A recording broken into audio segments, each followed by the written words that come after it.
Now let's look at the role that criticism plays in building and developing relationship. Now we all know that criticism creates an awareness for change, and criticism hurts the receiver, which is bad.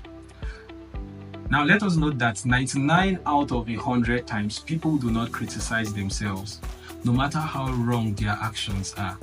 And this is because no one really wants to hurt himself or herself. And my favorite book says, do unto others what you would have them do unto you. Now let me tell you why I think criticism has a more negative impact than a positive one. This is because criticism hurts the person's precious pride. Now every individual has self-pride. This is irrespective of who they are or the positions they occupy within the society. Now, hurting the person's pride is like putting your hands in the beehive. The bees will struggle to protect their hive, and so they would sting you. Now, when you hurt a person's pride, it arouses instant resentment because the person is automatically prepared to defend his pride, and it also hurts his sense of importance. Now, that is also something that you should never do, hurting anybody's sense of importance. So if you derive your feeling of importance by hurting people's sense of importance, then I think you don't deserve to live among humans. Anyway, Cancel had this to say. He says, as much as we crave for approval, we dread condemnation. This means that there's a deep craving in every human for approval. And as much as that craving exists, there is an equivalent dread in every human for condemnation.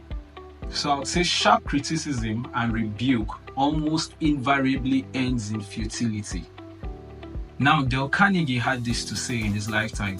He said, when dealing with human beings, we should understand that we are not dealing with creatures of logic, but we are dealing with creatures of emotions, creatures bristling with prejudice, motivated by pride and vanity.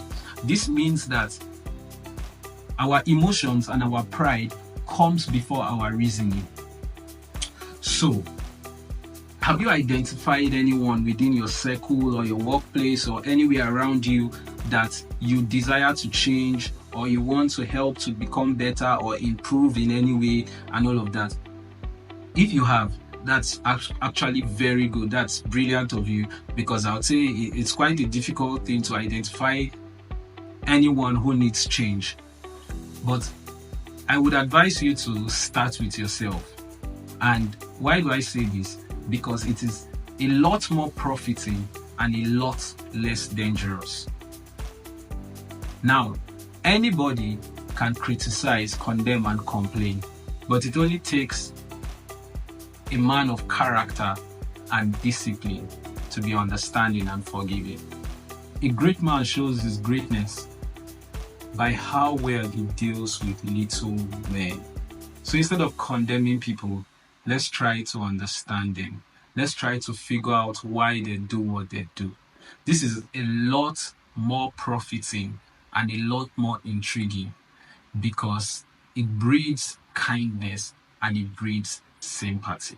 Now, even God, who created the universe, has proposed that he is not going to judge man until the end of his days. So why should you and I judge any man? So I would say this to you: do not condemn, do not criticize, and do not complain.